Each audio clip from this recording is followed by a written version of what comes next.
We are solemn today and once again paying respect to another tragedy. We had El Paso, Texas, then less than 24 hours later, Dayton, Ohio, another mass shooting in public. What a horrible, horrible thing that has befallen on the United States. And when I look at these things, I'm noticing a pattern here of what's going on. There's been a pattern of any type of serial killer, mass murderer. A lot of them have what we know of and now know of as personality disorders.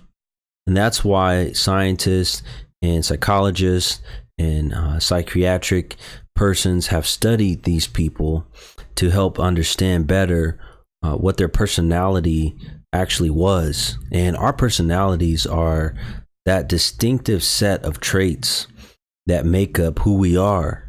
We're talking about our thoughts, our behaviors, the things that we learn that reflect our attitudes. Sometimes personality is thought to have been genetically passed down. And those traits that your parents or grandparents may have had, now you have them. And there's really nothing you can do much to change those because they're hereditary. And, we notice about these personality disorders are that these people have a difficult time with a personality disorder kind of integrating into society. And they don't really know what to do when it comes to handling stress, when it comes to handling pressure, when it comes to rejection, when it comes to things like this in daily life. They really don't know how to handle it. And sometimes, yes, they are bullied, and we have a lot of people that are bullied. But these particular individuals don't know how to handle or to cope with those things, whether it's at school or at home.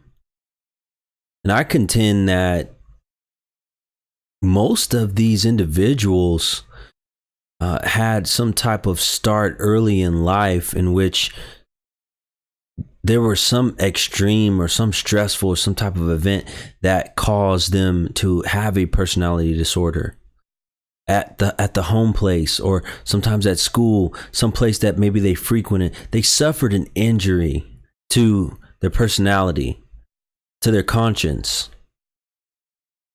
And it seared them at that time to become the person that they are. And so when we look at all of these individuals, they seem to have no regard because for other human beings or human life, because of whatever happened to them, they were unable to get over it at that time, that they were a child or that they were a young person. And we know that as children, science even tells us that at an early age, we form so many of our behaviors, our thoughts, the patterns of the ways that we move, how we do things, how we perceive things. Those are formed at an early stage in life. So whatever we see during those early stages, whatever we experience, those things then follow us for the rest of our lives. Many people like this, Connor, Betts can't gain any control over those thoughts, over those behaviors, to turn those into positive things. Instead, they hold them all in. And now these victims that we see, many times we think of them as senseless killings when they're not. In fact, what they are, they're killings of that have been held in for so long. These things, these emotions, these things that have been affecting them mentally have just been held in for so long, and now they decide to act out and take it out upon whoever is in their path. Just one day there's just outbursts, this outrage and of emotion, and then on top of that you have rhetoric in the media and rhetoric by different individuals that adds to that, making them think there's no hope, and all they can do now at this point is just act out and destroy without any type of sense of emotion, because their emotions have been seared. They really have none, especially when it comes to apathy. They can't relate to another human being and to the loss of life. Maybe the only emotion they feel are their own of the emptiness, the pain that they cannot think of others as having emptiness or pain, or others that will suffer from their actions. We have a real problem here in the United States with personality disorders. And those things that have happened early on in life, in early development, in those early stages, they're the faults of whoever helped formulate those opinions. The teasing, the bullying, the ineffective parenting, the lack of emotional and social support, the lack of help.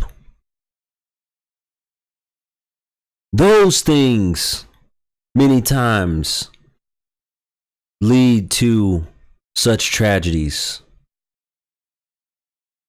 And we can start a revolution by starting in our own homes, by starting in our own schools, by starting in our own communities, and making sure, as they said, no child left behind. Well, that needs to not become a slogan when it comes to education, and it needs to become something that is practiced daily by us all, that no young child should be left behind, that we all should try our best to form social bonds, help each other, show that we need each other, so that we can prevent these future events from happening. Thank you for listening, and I'll definitely see you on the next one.